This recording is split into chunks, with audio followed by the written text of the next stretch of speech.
Hello, hello. What it do? It's your boy Colin from Finance Futurists, and here is your financial news roundup for December 14th, 2022. In world news, the EU plans to adopt a law banning the import of products from deforested lands. If ratified, land-intensive products such as timber or chocolate must be produced on non-deforested lands after 2020. The EU anticipates the law will save 100,000 soccer fields worth of forests each year and will not impact consumers. But trading partners such as Brazil and Canada believe the new rule could harm international trade and drive up prices. In Bangladesh, protesters in the capital of Dhaka are calling Prime Minister Sheikh Hasina to resign after the government's mismanagement of the economy. The country has been hit hard by soaring energy prices and a devalued currency, causing basic goods to become unaffordable.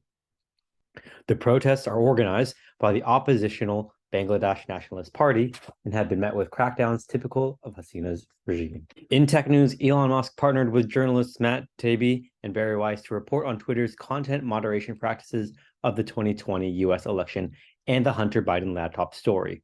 Both stories have portrayed the Biden family and FBI in an unfavorable light.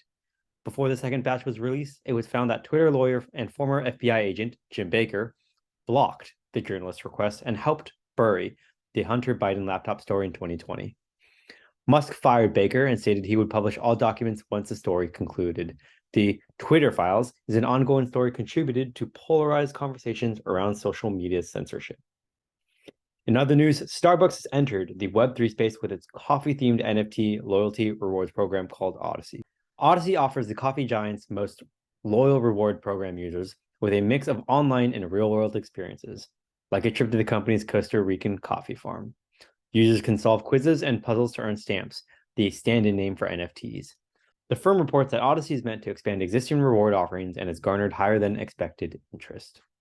In financial news, boomers have accumulated $68 trillion in wealth that they had expected to pass on to millennials in the largest generational wealth transfer ever.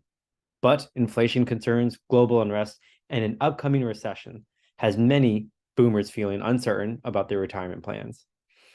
The head of Edelman Wealth Planning, Jason Van de Leeuw, urges families to have open conversations about their financial situation.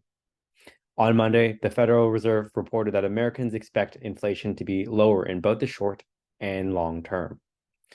Last month's survey of consumer expectations found that Americans expect inflation to run at 5.2% in 1 year and 3% in 3 years. The Fed takes the public's perception of inflation seriously because it partly drives future inflation trends. Later today, on Wednesday, the Fed is expected to raise interest rates by 0.5%, bringing it to a range of 4.25 to 4.5%. For the first piece of our 6-part series on personal finance basics, let's talk about what it takes to build your financial foundation. Building emergency funds and sinking funds. Now, in an emergency fund is money you save and set aside for unplanned expenses, such as job loss or a medical event. It's your backup for when something goes wrong and you need money ASAP. A good rule of thumb is to save at least 3 to 6 months worth of your basic expenses.